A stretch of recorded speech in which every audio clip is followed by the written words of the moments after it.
آپ کو نہیں پتا کہ پہچان بدل لی تو آپ جاتی ساتھ کیوں نہیں ان لوگوں کو؟ اگر مجھے کوئی قتل کر دے تو میرا حق اس کو معاف ہے. تو اتنی مسجدیں کیوں بنا رہے ہیں؟ ان پیسوں سے کچھ اور کر لیں. میں نے مارے کھائی یار الحمدللہ دین کی خاطر. اس میں بھی اے سی لگا ہوا ہے. عرب دنیا کی مثال، میں پاکستان کا واقعہ میں بیان کر رہا ہوں. مسلمانوں کی بات تو کریں گے نہیں. ایک طرف تو آپ مدنی چینل پر اخلاقیات کی بات کرتے ہیں، اچھی باتیں کرتے ہیں، اور آپ ہی کے چاہنے والے کسی بھی جناب اعتراض کرنے والے کو تو دو چار کر دیتے ہیں. میرا مولانا بیچارہ خالی ہوا کھائے.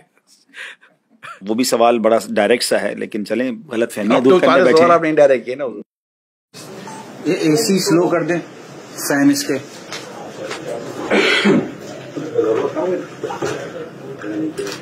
بھائی کیمرہ آن ریکارڈ. جی یہ سامنے ہوتی ہے.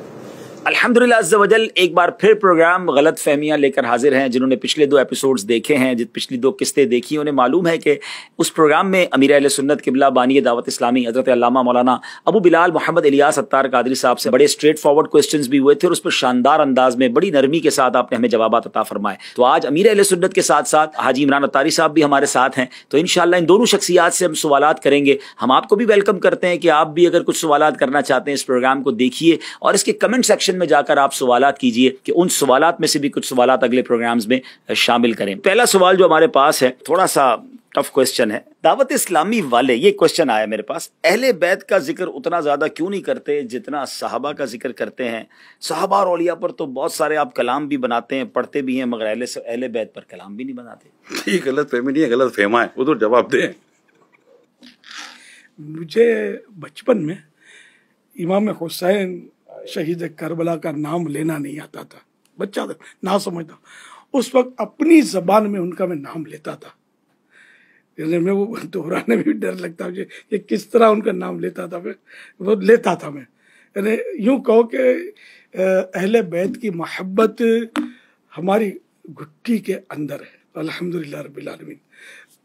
یعنی کہ زمانہ ہو گیا میرے، پتہ نہیں مجھے بولنا چاہیے کہ نہیں، میری بڑی بہن مرحومہ، اور جب میری بیٹی کا رشتہ کر رہے تھے ہم، تو بعض جگہ سادات سے بھی رشتہ آیا. میری بڑی بہن نے کہا کہ دیکھ سید کو بیٹی مت دینا. پھر ہم اس کو سید ہے اس لیے بول نہیں سکیں گے کہ بعض اوقات کچھ شکر رنجیاں بھی ہوتی ہے نا، تو یعنی ایسا ادب.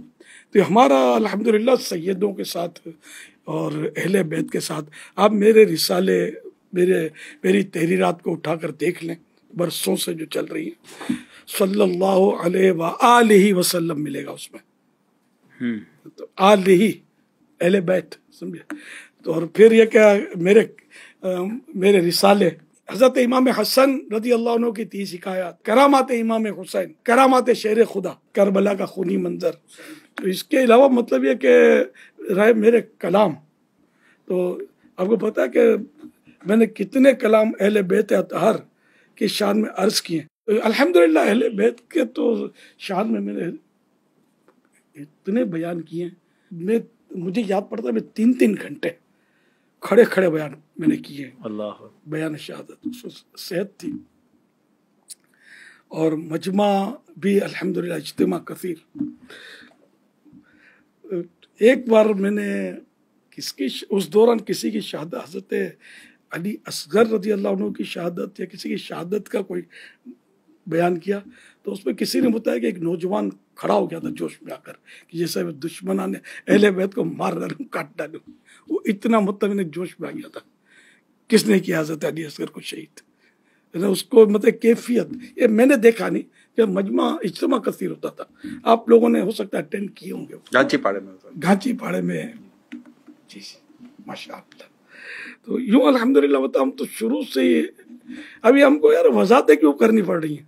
اردو میں یہی سوچ رہا ہوں، ورنہ تو میں آپ کو بتاؤں تو لبی بھائی، جنرلی کسی کو کسی افتتاح یا سنگ بنیاد کے لیے بلایا جائے نا، تو وہ اپنے ساتھ کسی دوسرے کو بھی شریک پسند نہیں کرتا. مگر دعوت اسلامی میں 91 میں آیا ہوں، اور میں نے جب امیر سنت کو کسی مسجد کا افتتاح کرنا ہے، کسی سنگ بنیاد رکھنا ہے، تو آپ کا ایک انداز ہوتا تھا کہ 12 سید بچوں کو جمع کیا جائے، میں ان کے ذریعے کروانا اچھا مہمان خصوصی، آپ جس کو آپ ایک ٹرم ہے جو استعمال کی سنگ بنیاد کے لیے نارملی بلایا جاتا ہے. لیکن اب امیر سنت کو بلایا جا رہا، ہم سے کہتے ہیں یا ساداتوں کو بلاؤ، یہ سید کے ذریعے میں کراؤں گا. اچھا خود فیضان مولا مشکل کشا رضی اللہ تعالیٰ عنہ، یہ مساجد دعوت اسلامی کے ذریعے بنائی گئی ہیں، اعلان حضرت نے خود فرمایا ہے. تو فیضان امام حسین، فیضان بی بی فاطمہ اور اس طرح کی کئی مساجد الحمدللہ بنی ہوئی ہے. فیضان اہل بیت تو ہمارے مساجد کے نام بھی رکھے جاتے ہیں الحمدللہ. اور یہ خود عالمی مدنی مرکز فیضان مدینہ سید شہزادوں کو جمع کر کے ان سے اوپننگ کروائی. جی جی الحمدللہ صحرائے مدینہ کی اوپننگ بھی سیدوں سے کروائی. میڈیکل کے جب ایشو آتے ہیں اور بیماریوں کو پھر دوائی مہنگی، تو امیر سنت کے باقاعدہ یہ بیانات موجود ہیں کہ سید و سادات کو تو آپ مطلب کہ فری میں کر دیں، اور ان کے نانا جان کی مطلب کہ نظر کرم لیں اپنے اوپر. اچھا یہ بھی فرما دیا کہ اگر سید کے ساتھ کسی نے کیا تو ان کا لینا آپ پر احسان ہوگا، آپ کو ان پر احسان نہیں کر رہے. اب میرا سوال یہ ہے کہ آپ کو سیدوں سے محبت ہے، آپ کو اہل بیت سے محبت ہے، آپ کو رسول اکرم صلی اللہ علیہ وسلم کی آل سے محبت ہے، آپ دنیا میں اپنی محبت کو پروف کیسے کریں گے؟ اچھا کیا ہر ایک کو پروف کرنے کی کیا ضرورت اور حاجت پیش آتی ہے؟ آپ نے اہل بیت کے ذکر کی تو بات کی، لیکن جو کلام کرنے والے کہتے ہیں کہ صحابہ کا ذکر بھی بہت کرتے ہیں، تو یہ مطلب کیوں کرتے ہیں؟ اصل وہ سوال اہل بیت اطہار کے بارے میں تھا. باقی اب صحابہ کرام کا جہاں تک تعلق ہے تو مولا علی کرم اللہ وجہ الکریم یہ صحابی نہیں تھے، امام حسن امام حسین یہ بھی صحابی تھے. تو یوں یہ صحابہ کرام تو ہیں. اور اس کے علاوہ مطلب یہ کہ ہم تو سارے صحابہ کا ذکر خیر کرتے ہیں. جب ان کا کوئی ٹاپک چلے گا تو پھر انشاءاللہ دیکھ لیجیے گا آپ، ورنہ ویب سائٹ پر آپ دیکھ لیجیے صحابہ کرام کے تعلق سے. پھر میرے رسالے بھی موجود ہیں اللہ کی رحمت سے صحابہ کرام کے تعلق سے. ہم تو صحابہ اہل بیت دونوں کو مانتے ہیں، دونوں میں مطلب ہم الگ نہیں چلتے الحمدللہ. حضرت امام اہل سنت مولانا شاہ امام محمد رضا خان رحمۃ اللہ علیہ فرماتے ہیں اہل سنت کا ہے بیڑا پار اصحاب حضور، نجم ہے اور ناؤ ہے عطرت رسول اللہ کی. اب چلتے ہیں اگلے سوال کی طرف. دیکھیں اب یہ سوال دونوں شخصیات سے ہے، ٹھیک ہے نا، آپ دونوں کے ماشاءاللہ پیجز بھی بنے ہوئے ہیں اور آپ سوشل میڈیا پر بھی ہیں اور دنیا آپ کو سنتی بھی ہے. لیکن دیکھیں سوشل میڈیا ایک اس حوالے سے عجیب پلیٹ فارم بھی ہے کہ لوگ آپ کی تعریف بھی اس پہ کر سکتے ہیں، کمنٹ سیکشن کھلا ہوتا ہے، آپ کے خلاف بھی بول سکتے ہیں. سوال یہ ہے کہ جناب جہاں تک تو آپ کی تعریف ہو رہی ہے ٹھیک ہے، جہاں کسی نے آپ کے بارے میں کوئی مائنس پوائنٹ کیا، آپ کی شخصیت کو ہٹ کیا، تو آپ کے چاہنے والے، آپ کے فالوورز اس بندے کا حال کرتے ہیں. ایک طرف تو آپ مدنی چینل پر اخلاقیات کی بات کرتے ہیں، اچھی باتیں کرتے ہیں، اور آپ ہی کے چاہنے والے کسی بھی جناب اعتراض کرنے والے کو تو دو چار کر دیتے ہیں اس کے ساتھ. اخلاق سے گری بات کرنے والوں کو پہلے یہ تو پروف کرے کہ یہ ہمارے ماننے والے ہیں. اچھا وہ نام لکھا ہوتا ہے، تاری لکھا ہوتا ہے، تو اس میں تو ہو سکتا ہے کہ کوئی عورت پیچھے ہو مرد کے نام سے. آپ تو سوشل میڈیا کو جانتے ہیں کہ آپ کو سوشل میڈیا کا اتنا تصویر نہیں لگی ہوتی ہے حضرت اس پہ امام والے کی. آپ کو نہیں پتا کہ یہاں تصویر لگ جاتی ہے، آپ کو نہیں پتا یہاں نام آ جاتا ہے، آپ کو نہیں پتا کہ پہچان بدل لی آپ جاتی ہے. سمجھاتے کیوں نہیں ان لوگوں کو؟ بالکل امیل سنت کی ویڈیوز موجود ہیں. رہی بات جو برا بھلا کہتے ان کی، اول تو ان کو بھی عقل کے ناخن لینے چاہیے. کون سا عقل مند آدمی کہے گا کہ یہ صحیح کام کر رہا ہے؟ دیکھیں اب ایک نارمل پڑھا لکھا آدمی ہے، وہ دونوں کمنٹس پڑھ رہا ہے، یار لکھنے والا تو غلط ہے، بدتمیزی کر رہا ہے حضرت کے ساتھ، لیکن حضرت کے چاہنے والے اس کو جس زبان میں رپلائی دے رہے ہیں، تو یہ تعلیمات کیسی ہیں؟ یہ بتائیے کہ ہمیں ہماری اس پوری ویڈیو کو لائک کرنے والوں کی تعداد 25,000 ہے، ٹھیک ہے، غلط لکھنے والے کی تعداد 2 ہے، ٹھیک ہے، ٹھیک ہے. ان کو اس غلط کو جو غلط رپلائی ہو رہا ہے اس کی تعداد کتنی ہے؟ 2-4-5. یہ 25,000 جو خاموش بیٹھے ہوئے ہیں، یہ کس کی تربیت ہے؟ ہاں یہ بات تو ٹھیک ہے، یہ تو حضرت کے چاہنے والے ہیں، آپ کے فالوورز ہیں بھائی. جو ماشاء اللہ سبحان اللہ کیا بات ہے، آئی لو یو دل بنا دیا، گردہ بنا دیا، یہ بنا دیا، وہ بنا دیا، انگوٹھے بنا دی، گڈ لکھ دیا، جیسا ہے ایسا نہیں کوئی، یہ سب لکھ دیا. یہ سب لکھ رہے ہیں، یہ تو نہیں کہہ رہے اس کو برا بھلا. آپ ان 25,000 کو شاباشی کیوں نہیں دے رہے ہو کہ حضرت کی تربیت دیکھیں کہ لاکھوں لوگ ان کے پیج کے اوپر ہیں. 5.2 ملین 52 لاکھ جن کے پیج کو سبسکرائب کیے ہوئے ہیں، لائک کیے ہوئے ہیں، اور ان کی ویڈیو اگر گئی ہے مطلب کہ 2-4 لاکھ تک، اس پہ کامنٹس آپ پڑھیں، اس میں اب نیگیٹو کامنٹس لکھنے والے کو جس نے رسپونڈ کیا نیگیٹو، صحیح ہے، اس کی تعداد کتنی ہے؟ ٹھیک ہے. اب آپ دیکھیے کہ یہ لاکھوں جو چپ ہیں، یہ تربیت نہیں تو کیا یار. اچھا پھر گلی کوچوں میں محلوں میں دیکھیں آپ، جی کوئی ایسا آپ کو واقعہ ملتا ہے؟ پوری دنیا میں دیکھیں کبھی کوئی ایسا میں واقعہ ڈائریکٹلی ملتا پوچھ لیتا ہوں نا حضرت، آپ کی تعلیمات کیا ہیں؟ اگر آپ کو کوئی برا بھلا کہے تو آپ کیا یہ مریدین کو کہتے ہیں کہ اس کو رپلائی دیں، جواب دیں، یا آپ خود چینل پہ ان کو رپلائی دیتے ہیں؟ میرا الحمدللہ بہت پرانا وصیت نامہ لکھا ہوا ہے، آج بھی پرنٹ ہو کر مکتبۃ المدینہ سے ملتا ہے اور ویب سائٹ پر بھی آپ کو مل سکتا ہے. اس میں نے لکھ دیا ہے کہ اگر مجھے کوئی قتل کر دے تو میرا حق اس کو معاف ہے. کیونکہ قتل مسلم میں 3 حق ہوتے ہیں. ایک تو حق اللہ، ایک حق وارث اور تیسرا جو ہے وہ حق مقتول نے جو قتل کیا گیا، تو میں نے اپنا حق تو معاف کر دیا کہ مجھے اختیار ہے، رہے میرے وارث، تو ان کو میری درخواست دی ہوئی ہے کہ میرے قاتل سے قصاص نہ لیا جائے، ان کو معاف کر دیا جائے۔ رہا حق اللہ کا حق بھی ہے، قتل ناحق کیوں کیا؟ اب وہ تو ذرا میں وہاں تو چھڑانے سے رہا، میرا یہ ہے، میں نہیں چاہتا کہ میری وجہ سے کوئی بندہ جو ہے وہ جہنم میں داخل ہو، میں نہیں چاہتا کہ میری وجہ سے کوئی ایسے ہنگامے کھڑے ہوں جس میں لوگوں کی جانیں ضائع ہوں، مال تلف ہوں، ہڑتالیں ہوں، دھرنے ہوں، احتجاج ہوں اور امت پریشان ہو۔ الحمدللہ اس طرح کی باتیں میں نے کئی بار اپنے بیانات میں، اپنی مدنی مذاکرات میں کی ہیں۔ اب اگر اس کے باوجود کوئی کمزور بات میرے تعلق سے کہہ دیتا ہے، وہ اس کا میں تو ذمہ دار نہیں۔ اچھا، میں اس سوال کو ایک اور انداز سے بھی کرنا چاہوں گا۔ اتنے چاہنے والے، لاکھوں کروڑوں آپ کے فالوورز ہو گئے، اتنی بڑی تحریک، دنیا میں آپ کا نیٹ ورک، جی نہیں چاہتا ان کو مخالفین کو شٹ اپ کال دی جائے، ان کو جواب دیا جائے، میڈیا آپ کے پاس، سوشل میڈیا آپ کے پاس، چاہنے والے آپ کے ساتھ، تو آپ کیوں برداشت کرتے ہیں اتنی باتیں؟ بھائی آج کے دور میں کون برداشت کرتا ہے؟ آپ بولیں، ٹھیک کر دیں ان لوگوں کو۔ ادھر آئے نا، تھوڑا ادھر آئے، پہلے ادھر بھی تو کرنا ہے۔ ادھر آئے، ادھر جاؤ۔ ہاں، ہم کہتے ہیں کہ ہمارے حضرت لاجواب ہے۔ اچھا، وہ تو لاجواب ہے، لیکن اس کا تو جواب دینا۔ جواب نہ دینے کی وجہ سے لاجواب ہے۔ اچھا، تو کیوں نہیں دیتے جواب؟ آپ کے پاس جواب نہیں ہے؟ قرآن کریم کی آیت لقد کان لکم فی رسول اللہ اسوۃ حسنہ، اللہ کے رسول کی ذات میں تمہارے لیے بہترین نمونہ ہے۔ کیا میرے پیارے آقا صلی اللہ علیہ وسلم جسے میں محبت کرتا ہوں، میری جان قربان، میری آن قربان، میری آئندہ نسل قربان، انہوں نے اپنے نفس کے لیے کسی سے بدلہ لیا ہے نا؟ نہیں لیا نا، تو میں کہا بولوں آپ کے بارے میں صلی اللہ علیہ وسلم، تو یہاں تک آ جائے دشمن آ جائے تو چادر بھی بچھا دیتے ہیں۔ تو مطلب یہ باتیں مطلب ذرا نفس کو برنگی اختہ تو کرتی ہیں۔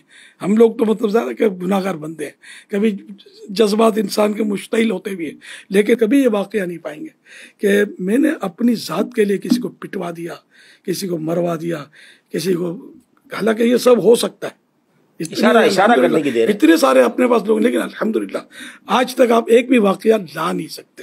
الحمدللہ میری زندگی آپ کے سامنے ہے، اللہ کی رحمت سے۔ آپ تو بچپن سے مجھے دیکھتے ہیں، میں نے کس سے یار لڑائی کی، حالانکہ لیکن یہ تعلیمات میں نے مارے کھائی ہیں یار الحمدللہ دین کی خاطر، لیکن آپ بتائیے، مجھے آفرے بھی ہوئی ہیں کہ ہم یوں کر دیں، میں نے یار کس کو بھیجا یار؟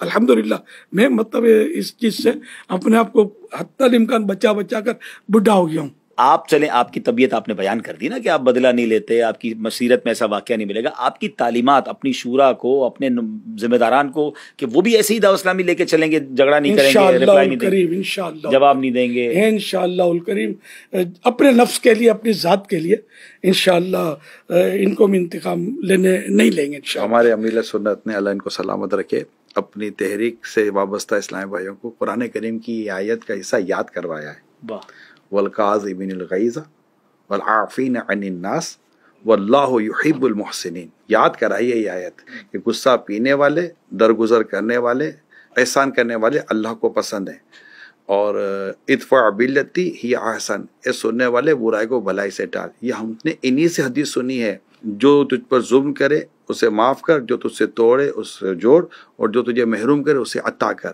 یہ ان سے ہی ہم نے روایتیں اس طرح کی سنی۔ انہوں نے دعوت اسلامی کو، اسلامی بھائیوں کو، اسلامی بہنوں کو، ہمارے جو بچے ہیں نا، ان کو، طلباء کو، سب کو یہ تعلیم، یہ تربیت گھول گھول کر پلائی ہے، گھول گھول کر پلائی، حقوق العباد کے تعلق سے پلائی ہے۔ اللہ پاک نے چاہا پیارے حبیب کے صدقے میں ان کی اس تعلیمات کا اثر رہے گا۔ جناب اب چلتے ہیں اگلے سوال کی طرف، اور حضرت سے سوال یہ ہے حضور کہ دنیا اپنے کاموں کو اسمارٹ بنا کر بہت تیزی سے ترقی کر رہی ہے، تو کیا آپ لوگوں کو اسمارٹ دین بھی سکھا رہے ہیں جس میں عمل کم کرنا پڑے اور بندہ جنت میں جلدی چلا جائے؟ کہیں تو تفصیل ہوگی اور کہیں مطلب اختصار ہوگا۔ اب جیسے نماز پڑھنی ہے تو اس کو آپ بولو گے اسمارٹ کر دو اور ریڈیوس کر دو، تو 2 کے بدلے 1 سجدہ کر دیں، 4 رکعت کے بدلے 2 رکعت کر دیں۔ وہ جتنا شریعت نے حکم دیا اتنی قراءت بھی کرنی ہوگی، جتنا اسلام نے تسبیحات پڑھنے کی ہمیں مطلب ترغیب ارشاد فرمائی وہ تسبیحات پڑھنی پڑے گی. لیکن یہاں لوگوں کے ذہنوں میں یہ بات آتی ہے کہ جناب اگر دعوت اسلامی کے قریب آنا ہے، دین کا کام کرنا ہے، تو کبھی تو آپ 12 ماہ کے قافلے کی بات کر رہے ہوتے ہیں، کبھی کہتے ہیں وقف مدینہ ہو جائیں. آپ نے تو اپنی زندگی دعوت اسلامی کو دے دی، دین کو دے دی، اور آپ کے ساتھ کئی آپ کے رفقا ہیں جو اپنی لائف دے چکے ہیں. تو اتنا سب کچھ کرنا پڑے گا جنت میں جانے کے لیے دین کا کام، یا کوئی شارٹ کام بھی، کوئی تھوڑا سا کام بھی بتا دینا تو وہ بھی ہم کر کے ہم بھی کوئی آپ کے ساتھ ساتھ جنت میں چلے جائیں. حدیث پاک ہے جنت تلواروں کے سائے میں ہے. پہلے تو جانیں قربان کی جاتی تھی اور جاتے تھے اور جان قربان کرتے تھے. اب وہ دور تو ہمارا ظاہر اس طرح کا فی الحال تو نہیں ہے کہ ہم جانیں قربان کرتے. ہم تو آپ سے ٹائم لے رہے ہیں، آپ کی جان کہاں لے رہے ہیں؟ جان ہوگی تو ہمیں ٹائم دیں گے نا، اور آپ اپنے لیے دیں گے. تو جتنی نیکیاں کریں گے اتنا آپ کے لیے فائدہ ہوگا. بولتے جتنا گڑ ڈالو گے اتنا میٹھا ہوگا. تو یعنی آپ کی طرف سے، دعوت اسلامی والوں کی طرف سے کوئی ایسا انفسائز نہیں ہے، کوئی تاکید نہیں ہے کہ بھائی نفلی روزے بھی رکھنے پڑیں گے تو نوافل بھی پڑھنے ہی پڑیں گے، نہیں پڑھتا کوئی تو گناہگار تو نہیں ہے؟ شرط نہیں ہے. ٹھیک ہے. نہ اس کو دعوت اسلامی سے نکالا جائے گا، ٹھیک ہے. نہ دعوت اسلامی والا اس پر عمل کرتا ہے. ٹھیک ہے. جس کو اللہ توفیق دے ہم ترغیب تو دلائیں گے. پہلے کے لوگ اتنی عبادتیں کرتے تھے، اتنی عبادتیں کرتے تھے کہ حضرت جنید بغدادی رحمۃ اللہ علیہ جب اپنے ضرورت کا کما لیتے تھے نا تو دکان پر پردہ ڈال دیتے تھے اور پھر پیچھے جا کر پردے کے نفلیں ادا کرتے تھے. تو ان کا آج میں نے تذکرہ کیا نا، ان کی یہ شان تھی، صدیوں بیت گئی. تو اس طرح مطلب اور بزرگوں کے تقوی، پرہیزگاریاں، ان کی عبادتیں، شیخ عبد القادر جیلانی غوث اعظم رحمۃ اللہ علیہ کی عبادتوں کے کتنے تذکرے کہ کتنا تقویٰ کرتے تھے، کتنا جنگلوں میں انہیں عبادتیں کی. تو مطلب یہ سارے تو ہم آپ کو جنگل میں تو بھیج نہیں رہے، یہ تو چاروں طرف منگل ہی منگل ہے. اگر مطلب آپ 3 دن کے لیے دین کی خدمت کے لیے آپ نکل گئے مدنی قافلے میں، خود بھی عبادت کریں گے، دوسروں کو بھی نیکی کی دعوت دیں گے، بے نمازیوں کو نمازی بنائیں گے، اور گناہ جو کرتے ہیں ان کو گناہوں سے چھڑا کر مسجد طرف لائیں گے، اللہ پاک کی بارگاہ عظمت سے اس کے بچھڑے ہوئے بندوں کو ملائیں گے. تو یہ تو اچھے کام ہیں. تو اب یہ کہ آپ بولو کہ میں کچھ بھی نہ کروں اور میں اچھل کے جنت میں جا پڑوں، یہ کہاں سے ہوگا یار؟ میں تو عوام کی نمائندگی کر رہا ہوں، وہ کہتے ہیں کاروبار بھی کرنی، جاب بھی کرنی، اور دعوت اسلامی والوں کے پاس کوئی اسمارٹ کام ہی نہیں ہے، ہر چیز اتنی بڑا کے اتنی چیزیں کر دی. آپ تو سوشل میڈیا بھی دیکھتے ہیں، دنیا میں سفر کرتے ہیں، آپ بھی کچھ بتائیں نا اس بارے میں، حضرت سے کچھ بات آپ بھی کریں. دیکھیے کوئی ایسی بات انہوں نے باقی رکھی تو نہیں ہے. اصل میں یہ ہے کہ جیسے نہیں ماننا اس کو نہیں ماننا ہوتا. میں یہ سمجھ پا رہا ہوں کہ جو علماء ہیں ان کا کام امت تک پوری بات پہنچانا ہے. ماشاءاللہ. اور یہ کام حضرت نے کیا. حضرت نے فرض کیا یہ بھی بتایا، واجب کیا یہ بھی بتایا، سنت کیا یہ بھی بتایا، نفل کیا یہ بھی بتایا، مستحب کیا یہ بھی بتا دیا، گناہ کیا یہ بتا دیا، ثواب کیا یہ بتا دیا. اب جنہوں نے صرف فرض پڑھنے کے علاوہ اور کچھ کرنا نہیں اور لوگ باتیں کریں گے تو انہوں نے فرض کو اہمیت دی، باقی چیزوں کو اہمیت بھی نہیں دی ہوگی. ایسا ہی ہے یار ہم پر بات نہ ہے. جنہوں نے داڑھی رکھنی تھی انہوں نے داڑھی کے فضائل بیان کی اور داڑھی رکھنے کی اہمیت بیان کی. تو جنہوں نے داڑھی رکھنی نہیں ہے معاذ اللہ، تو انہوں نے داڑھی اسلام میں ہے کہ اسلام داڑھی میں ہے، اس طرح کی باتیں کر کے لوگوں کو کنفیوز کرنے کی کوشش کی. ایسا ہی ہے. یہاں سے باقاعدہ وہ بات بیان کی گئی کہ جس بیان کو کرنے کے بعد ایک تو ایک علم پہنچانے کا بھی حق ادا کرنا ہوتا ہے. ایجوکیشن فیلڈ کے اندر ایک آؤٹ لائن کا لفظ ہے، آؤٹ لائن ہمیشہ کمپلیٹ ہوتی ہے. ٹھیک ہے. اللہ پاک کی رحمتیں ہمیں ایسے بزرگوں کا سایہ نصیب ہوا ہے. اس پر قوم کو چاہیے کہ اللہ کا شکر ادا کرے کہ اس پرفتن دور میں دین کی اتنی سچی اور مکمل بات بتانے والے موجود ہیں. الحمدللہ. اس کو تسلیم کر لیا جائے. اور کہاں یہ کہا گیا کہ یہ کرنا لازم ہے؟ جس چیز کو شریعت نے لازم کر دیا اسے کوئی غیر لازم کر نہیں سکتا. ٹھیک ہے. اور جس کو شریعت نے لازم کیا نہیں ہے اس کو کوئی لازم کر نہیں سکتا. تو بہت خوبصورت بات. اب اس پر کوئی کلام کر لے کہ آپ نے وہ بات کی ہے جو لازم نہیں ہے تو ٹھیک ہے بھائی، آپ کی اس پروگرام میں ہم غلط فہمی غلط. میری تو نزدیک تو 2 چیزیں ہیں عبدالحبیب بھائی، غلطی ہے تو مان لو، غلط فہمی ہے تو دور کر لو. جناب ایک اور سوال ہے، اور وہ بھی سوال بڑا ڈائریکٹ سا ہے، لیکن چلیں غلط فہمیاں دور کرنے بیٹھے ہیں. یہ بتائیے کہ کیا پیر کے لیے عالم ہونا ضروری نہیں ہے؟ جی ہاں، میرے آقا امام اہل سنت اعلیٰ حضرت امام احمد رضا خان رحمۃ اللہ علیہ نے پیر کے جو 4 شرائط بیان فرمائے ان میں ایک شرط عالم ہونا بھی لکھا ہے. عالم کی ڈیفینیشن یہ ہے کہ وہ اس کو تمام عقائد معلوم ہو اور اس پر یہ پرماننٹ ہو، بھول نہ جائے، معلوم ہو. اور وہ اتنی صلاحیت رکھتا ہو کہ اپنی ضرورت کا مسئلہ بغیر کسی مدد کے کتاب سے نکال سکے، ضرورت کے مسائل معلوم بھی ہوں اور نکال بھی سکے، اس طرح کی ڈیفینیشن ہے اس میں. کہیں یہ نہیں کہ وہ حافظ قرآن ہو یا کوئی زینت القراء ہو، بہت بہترین قاری ہو. اچھا حضور ایک بات یہ بتائیں، اتنی مساجد کیوں بنا رہے ہیں؟ ویسے ہی لوگ نماز پڑھ نہیں رہے، جو مساجد ہیں ان میں نمازی نہیں ہیں. اور آپ دعوت اسلامی والے دیکھیں، گلی گلی محلہ محلہ آپ کے ٹارگٹس ہوتے ہیں کہ اتنی مسجدیں بنانی ہیں فلاں کے اہل بیت کے نام پر، تو صحابہ کے نام پر. تو اتنی مسجدیں کیوں بنا رہے ہیں؟ ان پیسوں سے کچھ اور کر لیں. پھر تو آپ کہیں گے یہ حج پر اربوں خربوں روپے کیوں خرچ کرتے ہیں، کچھ اور کر لیا کریں. فلاں کام کیوں کرتے ہیں، اس پر اور کر لیا کریں. آپ میں کہوں گا اتنا مہنگا موبائل کیوں لیتے ہیں، سستا لے لیں اور باقی رقم کسی اور کام میں صرف کریں، کسی غریب کو دے دیں. اس طرح آپ نے اتنے بڑے اپنے پلازے، اپنی عمارتیں اور لاکھوں لاکھ روپے کا ڈیکوریشن اپنے گھروں میں کیوں ڈالا ہے؟ یار یہ اس کو بیچے ہٹائیں، یار یہ غریبوں میں تقسیم کریں، ان کی دعائیں لیں. تو اس طرح تو مطلب یہ کہ بات بنے گی نہیں. مسجد بنانا ثواب ہے، ٹھیک ہے نا. اور حدیث پاک بخاری شریف کی حدیث ہے کہ جو مطلب ہے کہ مسجد بنائے گا اللہ پاک اس کے لیے جنت میں گھر بنائے گا. الحمدللہ. تو یوں اگر آپ مسجد کم تو کتنی ہونی چاہیے؟ پھر آپ سے کیا ہم کو فگر لے کہ بھئی اتنی ہو اور اتنی نہ ہو. جہاں مسلمان اکثریت میں نہیں ہیں، بعض اوقات پورے شہر میں مسجد نہیں ہوتی. تو اس لیے مسجدوں کو تو یہ اللہ کا گھر ہے، عبادت کا گھر ہے، اور یہ شعائر اسلام ہے، اسلام کی نشانیاں ہیں. ان کو تو آپ یہ بولیں کہ جلدی جلدی اور بھی مسجدیں بناؤ، اور ہم تو نمازی بھی تو بنا رہے نا، خالی مسجدیں نہیں بنا رہے. تو مسجدیں بھرتی چلی جائیں گی اور بنتی چلی جائیں گی، انشاءاللہ بناتے رہیں گے. ہاں مسجد ایسی جگہ بنانا منع ہے کہ جو جگہ ویران ہو، جیسے جنگل بیابان، یا کوئی نماز نہیں پڑھے گا، نہیں ایسے ویرانے میں اگر مسجد بنائی تو وہ اسلامی شریعت کے مطابق وہ مسجد ہے بھی نہیں. تو مسجد آبادیوں میں بناتے ہیں جہاں لوگ نمازیں پڑھتے ہیں. میں نے کبھی نہیں سنا کہ کلینک کم کھولیں، فلاں چیز کم کھولیں، یہ چیزیں کم کھولیں. نہیں، کئی کلینک خالی پڑے ہوئے ہیں، کئی کلینک خالی پڑے ہوئے ہیں، ڈاکٹر بیٹھے ہوئے ہیں، ٹھپ ہو جاتی ہیں مارکیٹ آئے دن مال بن رہے ہیں، پلازا بن رہے ہیں. آج تک تو میں نے نہیں سنا کہ جناب یہ نال ہے، بلڈنگیں بن کے بک نہیں رہی ہیں. کبھی نہیں. اپنا مال ہے نا، لوگوں کا چندہ ہوتا ہے نا مسجد میں. کس کا؟ لوگوں کا چندہ ہوتا ہے. تو لوگوں کے چندے سے جو مسجد بن رہی ہے وہ لوگوں کے لیے بن رہی ہے یا بنانے والا خود اپنی فیملی کو لے کر نمازیں پڑھ رہا ہے؟ یہ تو سب کے لیے بن رہا ہے. سب کے لیے بن رہا ہے. تو نہیں لیا یار چندہ، تو خوشی سے دے رہے ہیں نا. اور مطلب یہ کہ مجھے تو پتہ نہیں کیا بنتا غلط فہمی. اوور فلو ہو جائے پھر کوئی مسجد بنائے تو سمجھ آتا ہے. وہ کہتے ہیں ہمارے محلے میں پہلے ایک مسجد تھی، 2 صفحے اس میں نمازی نہیں ہوتے، تھوڑے 1-2-4 گلیاں چھوڑ کے دوسری. دعوت اسلامی صرف مسجد بناتی ہے یا مسجد آباد کرنے کے کام بھی کرتی ہے؟ یہ بات بتائیں نا. آپ بتائیں. مسجد آباد کرنے کے بھی کام کرتے ہیں. یعنی ہمارے 2 نعرے ہیں، مسجد بناؤ تحریک بھی جاری رہے گی اور مسجد بھرو تحریک بھی جاری رہے گی. اور پھر کیا یہ مساجدیں اللہ کرے کہ نمازوں میں بھریں، لیکن کیا یہ پوری سال میں کبھی مسجدیں بھرتی نہیں ہیں؟ ایسا تو نہیں ہے. جمعہ میں کئی مسجدیں بھر جاتی ہیں، عید میں کئی مسجدیں کم پڑ جاتی ہیں، باہر شامی اور ٹینٹ لگانے پڑتے ہیں. تراویح میں مسجدیں بھر جاتی ہیں. تو ایسا تو نہیں. یعنی کہ مطلب عجیب سی یہ تو مطلب الٹی لوجک ہے کہ آپ کہہ رہے ہیں کہ مسجدیں نہیں بناؤ، بلکہ آپ ہمارا ساتھ دیں کہ آئیے مسجدیں بنائیں اور نمازی بھی بڑھائیں تاکہ مسجد آباد ہوں. کسی ایک علاقے کی مسجد میں میرے تو کئی بیانات ہوئے ہیں کئی جگہ پر. میں نے پوچھا کہ کیا اس علاقے میں رہنے والے اگر تمام مسلمان مسجد میں نماز پڑھنے کے لیے آ جائیں تو آپ کو یہ مسجد کافی پڑے گی؟ کہا نہیں، ہمیں اور مسجد بنانی پڑیں گی.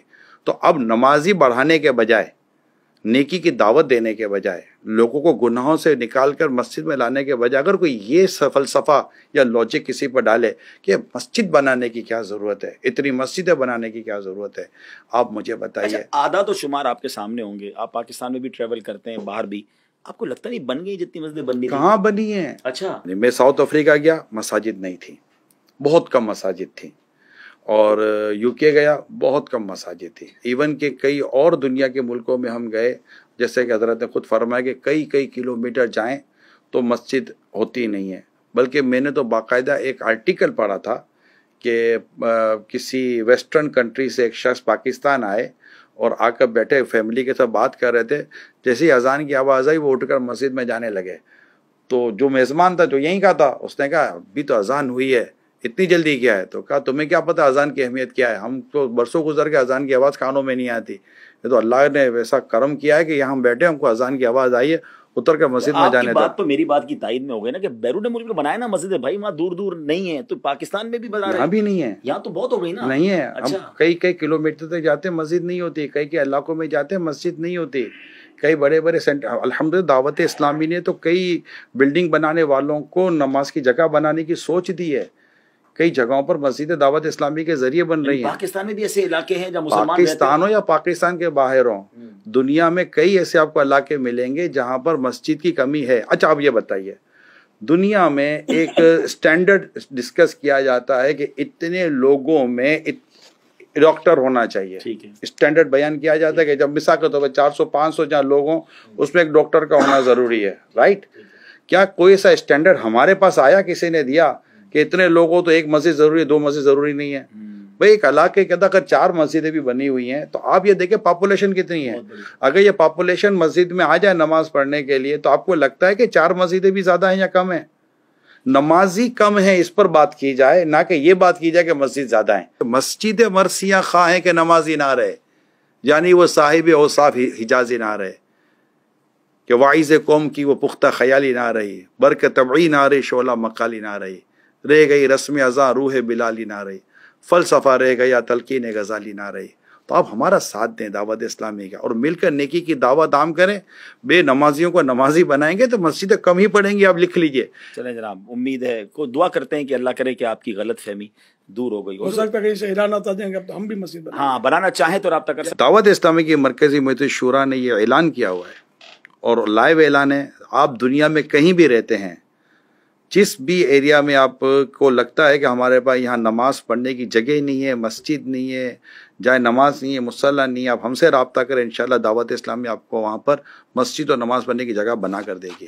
اب میں حضور کی طرف پھر چلوں گا کہ حضور نوجوانوں کے لیے آج کل بڑی بات ہو رہی ہے، اور واقعی پاکستان بھی ایک ایسا ملک ہے کہ جس میں بڑی تعداد میں یوتھ ہے اور پھر دنیا بھر میں نوجوان، تو کیا آپ کی دعوت اسلامی میں، آپ کے اس پورے انوائرمنٹ میں نوجوانوں کے لیے، یوتھ کے لیے بھی کوئی پلان ہے؟ الحمدللہ ہمارے پاس بھی یوتھ ہی کی کثرت ہے ماشاءاللہ۔ نہیں میں تو یہ عرض کروں گا، جب دعوت اسلامی لے کر چلے تھے تو آپ کا شمار یوتھ میں ہی ہو رہا تھا۔ میں بالکل یوتھ تھا، آج سے 42 سال پہلے تقریباً میں یوتھ ہی کہا جائے گا۔ میری عمر 30-31 سال کی ہوگی جب آپ دعوت اسلامی کا کام لے کر جاتے ہیں، اور اس سے پہلے بھی میرا خیال ہے آپ کی یہ مصروفیت تھی۔ میں تو شروع سے ہی سب ایک طرح سے مذہبی ماحول میں ہی پلا بڑا ہوں الحمدللہ، تو میرے پاس بھی ارد گرد نوجوان ہی تھے، اور ماشاءاللہ اب بھی اس وقت تقریباً نوجوان ہیں، بزرگ کم ہیں، یا وہ بزرگ ملیں گے جو پہلے جوان تھے اب ہو گئے، جیسے میں بوڑھا ہو گیا، جوانی سے چلا تھا۔ تو اس میں یوتھ کے لیے تو پروگرام ہی پروگرام ہے، یہ سارا کام یوتھ ہی کر رہے ہیں 99%۔ دیکھیں عبدالحبیب بھائی، آپ نے جو ابھی بات کی نا، تو میرا خیال ہے شاید اگر ناظرین اور آپ اگر وہ پروگرام دیکھ لیں، 2 سپٹمبر یوم دعوت اسلامی پر ایک پروگرام ریکارڈ ہوا تھا، امیل سنت کے ساتھ آپ کے پرانے اسلامی بھائی بھی موجود تھے، اس میں آپ کو یاد توفیق انجینئر ہمارے ساتھ بیٹھے ہوئے تھے۔ اچھا، توفیق انجینئر یہ ہمارے بہت پرانے اسلامی بھائی، امیل سنت جب دعوت اسلامی نہیں بنی تھی تب امیل سنت اپنا کام کرتے تھے، تو اس وقت بھی یہ آپ کے پاس ہوتے تھے۔ تو میں نے جب ان کی بات سنی تو امیر سنت کے گرد توفیق بھائی سمیت جو 4-5 قریب کے جو نوجوان تھے، یہ شاید سبھی انجینئر تھے، 3 سے 4 تو وہ تھے جن کے نام کے ساتھ انجینئر لگتا ہی تھا، ٹھیک ہے۔ میں نے وہ ان سے تو اب میں اس وقت یہ سوچتا تھا کہ انجینئر تھے، امیل سنت ایک دین و مذہب کی بات کرنے والے، تو میں نے ان کو ہی پوچھا تھا کہ آپ کیسے ان کے قریب بیٹھ جاتے تھے۔ آپ کو یاد ہوگا توفیق بھائی نے اس وقت پروگرام میں کہا تھا کہ مجھے ایک کی ماں نے میری ماں کو کہا تھا کہ جو میرا بیٹا یہ الیاس قادری کے پاس چلا گیا، اس کو بچا دو، سے کہا کیا بچا، میرا بیٹا بھی وہیں جا رہا، تو جانے دے، تو مسئلہ کوئی نہیں ہے۔ تو اس وقت بھی جب دعوت اسلامی نہیں تھی تو یہ قریب نوجوان، اور وہ بھی انجینئرنگ کرنے والے اور کوالیفیکیشن یعنی کہ ورلڈلی کوالیفیکیشن سے ریلیٹڈ کوالیفائڈ لوگ تھے۔ تو اور آج بھی مدرسۃ المدینہ جو دنیا بھر میں چلتے ہیں، ہفتہ وار اجتماع جو دنیا بھر میں ہوتے ہیں، اعتکاف جو دنیا بھر میں ہوتے ہیں، اچھا اسی طرح اسلامی بہنوں کے اجتماعات، اسلامی بہنوں کے جو مدرسۃ المدینہ بالیغا جو دنیا بھر میں ہوتے ہیں، اس طرح اور دعوت اسلامی کی جو مدنی قافلوں کی جو 5-5 7-7 لاکھ اسلامی بھائی جو مدنی قافلوں میں سالانہ سفر کر رہے ہوتے ہیں، اسلامی بھائیوں کی بات کر رہا ہوں، سفر کر رہے ہوتے ہیں، ان سب کی اگر آپ تعداد لیں تو اس پہ اگر آپ دیکھیں گے تو آپ کو مور دین 92% آپ کو اس میں نوجوان ملیں گے۔ تو یہ نہیں کہہ سکتے کہ دعوت اسلام کے تو نوجوان نہیں ہے. اسکولز کالجز میں بھی کام کرتی دعوت اسلامی؟ بالکل کرتی ہے. شعبہ تعلیم کا بہت بڑا ہمارے کالج یونیورسٹیز کے اندر اجتماعات ہو رہے ہیں. اسکولوں میں جا کر جو ٹین ایجر ہیں ان میں دعوت اسلامی کام کر رہی ہے. یوتھ بھی ہو گئے, سب یوتھ ہی یوتھ ہے. دعوت اسلامی کے لیے تو مشہور یہی ہے کہ نوجوانوں کی تحریک ہے. یعنی آپ سوشل میڈیا کو بھی دیکھیں نا, سوشل میڈیا پر جو ٹوٹل جو دعوت اسلامی کی جو سوشل میڈیا پلیٹ فارم ہیں, جو اس پر آپ مور دین 5 کروڑ سے زیادہ کو آپ سبسکرائب دیکھتے ہیں, تو یہ جو سبسکرائب ہوئے ہیں, جو فالوورس ہیں, جو فین فالوئنگ ہے, تو یہ نوجوان نہیں ہے تو پھر ہیں کون؟ یہ تو مجھے آپ بتا دیں. یہ واقعی غلط فہمی ہے. بڑی زبردست. دیکھیں ناظرین, یہ بڑی لاجیکلی بات سامنے آ گئی. باقی فیکٹس اینڈ فگرز تو چلیں آپ کہیں گے کہ آپ کہہ رہے ہیں نا کہ آپ کے لاکھوں لوگ قافلے میں جاتے ہیں, آپ کہہ رہے ہیں آپ کے ہزاروں لاکھوں لوگ اجتماع میں آتے ہیں, وہ چلے کچھ نہ کچھ چینل پہ نظر آتے ہیں, مگر سوشل میڈیا کو تو آپ خود بھی کاؤنٹ کر سکتے ہیں نا جی. ابھی جائیے دعوت اسلامی کے فیس بک کے پیج پر, ذرا آپ یوٹیوب کے پیجز پر دعوت اسلامی کے جتنے سوشل میڈیا کے پلیٹ فارمز ہیں آل ٹوگیدر ملائیں تو بتایا جاتا ہے 55 ملین 5.5 کروڑ فالوورز اور سبسکرائبرز ہیں. تو اٹ مینز یہ تو فگرز آپ اپنی فنگر ٹپس پہ چیک کر سکتے ہیں. اور بڑی لاجیکلی بات, اس پہ بوڑھے لوگ تو نہیں ہوتے نارملی, اس میں تو ینگسٹر ہی ہوتے ہیں. حضرت اب ایک واقعہ سوشل میڈیا پہ مجھے کسی نے بھیجا ہے, اور وہ یہ کہتے ہیں کہ آپ لوگوں کی وجہ سے میں اپنے دوست کے سامنے بے عزت ہو گیا. میں اپنے دوست کے ساتھ آپ کے نگران صاحب کی ایک محفل میں گیا, اور وہ نگران صاحب بڑی قناعت اور صبر اور شکر پر انہوں نے بیان کیا, اور جس حال میں بھی رہو اور اللہ کا شکر ادا کرو. بیان ختم ہوا تو ہم نے دیکھا کہ وہ نگران صاحب تو اے سی والی گاڑی میں آئے تھے, اے سی والی گاڑی میں واپس چلے گئے. تو جناب خود صبر و شکر کا اور قناعت کا درس دے کر گئے, خود اے سی والی گاڑی میں گئے. میرے دوست نے میرا مذاق اڑایا, کدھر لے کر آیا, مولوی کو دیکھ, مولوی کے تو اپنے خرچے بہت زیادہ ہیں, تو کون سی صبر و شکر اور قناعت کی بات ہو رہی ہے؟ اب وہ کہتا ہے میں تو بے عزت ہو گیا اپنے دوست کے سامنے. اگر ایک واقعہ ایسا ہوا بھی ہے تو اس میں آپ ناراض نہ ہو, بالفرض ہوا ہے تو. اور مجھے یہ بھی آپ بتا دیں کہ ایسی گاڑی میں بیٹھنے سے کیا اسلام نے منع کیا ہے؟ صبر کی پھر بات مدینے جانا ہے نا انشاءاللہ, مسجد نبوی میں نماز کیسے پڑھو گے؟ سینٹرل اے سی لگا ہوا ہے نا, صحیح کیسے کرو گے؟ ٹھنڈا ٹھنڈا ماحول ہے, ہر مسجد آپ کو وہاں ایئر کنڈیشن تقریباً ملے گی. تو یار یہ کوئی بات تھوڑی ہے, اے سی کا گناہ تھوڑی ہے. اب جس مسجد میں اے سی لگا ہوا ہے تو اس میں صبر و قناعت کی بات کی جائے کہ نہیں کی جائے, کہ سب کو دھوپ میں نکال کر پھر صبر و قناعت کی بات کی جائے؟ تو یار تو اسی کو تو کہتے ہیں اعتراض برا اعتراض. تو قناعت کی تعریف کیا بنے گی؟ قناعت ایک اللہ پاک نے جتنا دیا بس اس پر راضی رہے. اللہ پاک نے جتنا دیا اس پر راضی رہے. اب اللہ پاک نے اگر اسے اے سی اور سہولت والی زندگی اگر اللہ پاک نے عطا فرمائی ہے تو اس پر شکر ادا کرے, اس پر راضی رہے نا. جی جی جی. تو یہ میرے کہیں ہے کہ قناعت والا بغیر اے سی کے سوئے گا, بغیر اے سی کے ہوائی جہاز میں مدینے جائے گا؟ دیکھیں وہ آپ دیکھیں عام مثال مکے مدینے کی دے رہے, وہاں تو ضرورت ہے. دنیا میں کہیں بھی جاؤ ہوائی جہاز, ہوائی جہاز تو کار, ہر کار ایئر کنڈیشن نہیں ہوتی, وہ مبلک تو ہر ہوائی جہاز ایئر کنڈیشن ہوتا ہے. اے سی والی گاڑی میں آیا اور اے سی والی گاڑی میں گیا, اور وہ تو اس کا مطلب یہ ہے کہ عرب دنیا میں اور دنیا بھر کے اتنے ممالک میں جہاں کے ایک چھوٹی سی کیبن جو ہے اس میں بھی اے سی لگا ہوا ہے. عرب دنیا کی مثال, میں پاکستان کا واقعہ بیان کر مسلمانوں کی بات تو کریں گے. اس میں یہ سوچنا ہے کہ یار ماشاءاللہ دیکھو اللہ نے اتنا نوازا ہے, اے سی والی گاڑی ہے, اتنا اللہ نے اس کو مال دیا ہے, اتنی اللہ نے اس کو آسائش والی زندگی دی ہے, مگر یار قربان جاؤں دین کا کام کر رہے ہیں, واعظ و نصیحت کر رہے ہیں. تو مولوی صبر و قناعت کو پھر بھی بھولا نہیں ہے, صبر و قناعت, اور یہ بے صبری بھی نہیں ہے. ایئر کنڈیشن مریض ایئر کنڈیشن کمروں میں تو ہوتے ہیں یار, کہتے بیچارے بے قرار. مولوی صاحب کے پیسے کیسے آ گئے؟ گاڑی چندے کے پیسوں سے گاڑیاں لیتے ہیں, کیا کرتے ہیں؟ مولوی صاحب کے اپنے کام نہیں کرتے, وہ مولوی صاحب کے پیسوں سے کیا گاڑی نہیں آ سکتی؟ اچھا. اور اگر آ گئی تو کیا حرج ہے؟ اگر کسی نے اگر تحفے میں بھی دی ہے تو کیا آپ کو دنیا مطلب کہ پلاٹ کے پلاٹ تحفے میں دیتی ہے؟ ایک مذہبی آدمی عبدالحبیب بھائی, ایک مذہبی آدمی عاشق رسول اگر خوشحال ہے تو تکلیف کی چیز کی ہے. مسئلہ یہ ہے کہ جو یہ چیز ہو رہی ہے یہ کیا چیز غلط ہے؟ اور کیا اس نے یہ کہا ہے کہ میں اے سی میں نہیں سوتا ہوں, میں اے سی والی گاڑی میں نہیں بیٹھتا ہوں, دیکھیں میں صبر کر رہا ہوں؟ اس نے کوئی ایسا دعویٰ کیا ہے؟ اس نے کوئی ایسا دعویٰ نہیں کیا. اور کوئی گاڑی آتی ہے, ضروری نہیں کہ اسی کی اپنی بھی گاڑی ہو سکتا ہے کوئی ایسا اہل محبت ہو جو اس کو گاڑی میں لے کر چلا گیا ہو. تو میرے کو تو یہ حیرت ہو رہی ہے کہ یہ سوال ہم سے وہ شخص کر رہے ہیں جو دنیا کے ایسے ملکوں میں جاتے ہیں جہاں پر ایک عام آدمی بھی بغیر گاڑی کے نہیں رہتا. پھر ایسے واقعات کتنے, یہ بات ہے, ایسے لوگ کتنے, ٹھیک ہے. اچھا, جن کی مطلب کہ سہولت دیکھ کر تکلیف ہوئی ہے, تو جو بیچارے تکلیف میں ان کی تکلیف دور کرنے کی کتنی کوشش کی گئی ہے, اس سے ہمدردی کس نے کی, اور یہ بہت سارے ہیں. خود جس مسجد میں کئی لوگ نماز پڑھتے ہیں اس مسجد کے امام صاحب کے پاس گھر پورا نہیں ہے، اس کے بیچارے کے پاس سائیکل تک نہیں ہے کئی امام کے پاس. تو یہ بھی تو ایک پہلو ہے یا نہیں ہے مذہبی طبقے کا. مگر میں یہ کہہ رہا ہوں کہ اگر کوئی عالیشان گاڑی میں سنت کے مطابق عاشق رسول واعظ و نصیحت بیان کرنے والا آ کر ہمیں دین اسلام و مذہب کی بات پہنچا دیتا ہے اور کوئی حرام و ناجائز چیز نہیں کرتا، تو آپ کو اس کو اپریشیٹ نہیں کرنا چاہیے کہ یار اللہ نے تمہیں اتنا مال و اسباب دیا، اس کے بعد بھی تم دین کی طرف ہو، نہ کہ تم گناہوں کی طرف چلے. آپ کی بات سے ایسا لگ رہا ہے کہ پازیٹیو سائڈ لینی چاہیے، پازیٹیو تھنکنگ ہونی چاہیے. ہم جب پڑھتے تھے نا حضور اسٹیٹکس، ہم کو ایک سر پڑھاتے تھے سیکنڈ ایئر فرسٹ ایئر کے اندر، اور ایک انہوں نے مثال دی تھی. مثال انہوں نے بڑی عجیب دی تھی کہ ایک شخص سڑک پہ جا رہا ہے، اس کے سامنے سے تیز رفتار گاڑی گزرتی ہے، خوبصورت گاڑی. وہ تھوڑا ہلتا ہے، گاڑی کو دیکھ کر کہتا ہے دھوپ میں چل رہا ہوں، میری جگہ دھوپ میں چلے تو پتہ چلے کہ دھوپ میں چلنا کس کو بولتے ہیں. پھر تھوڑی دیر کے بعد وہی گاڑی کسی اور آدمی کے آگے سے گزرتی ہے، وہ بھی گاڑی کو دیکھتا ہے، مسکراتا ہے، کہتا ہے ایک دن میں بھی گاڑی میں بیٹھ کے جاؤں گا. دونوں میں تو پوزیٹیو کون ہے؟ اچھا سوچے نا، گلاس آدھا بھرا ہوا ہے یہ دیکھے گا کہ آدھا خالی ہے یہ دیکھے گا. پوزیٹیو مینٹیلیٹی، پوزیٹیو تھنکنگ کی طرف جائیں.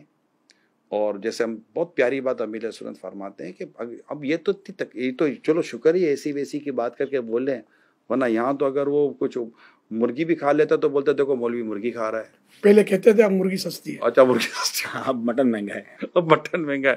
تو اب کیا مطلب کہ جو داڑھی مولانا حلوہ کھاتا ہے. ہاں، حالانکہ ماشاءاللہ نے کتنی بات پیاری کی کہ اگر مولانا حلوہ کھاتا ہے تو جائز ہی کھاتا ہے نا. مجھے کسی دوست نے بتایا تھا کہ کسی نے کہا کہ مولانا حلوہ کھاتے ہیں.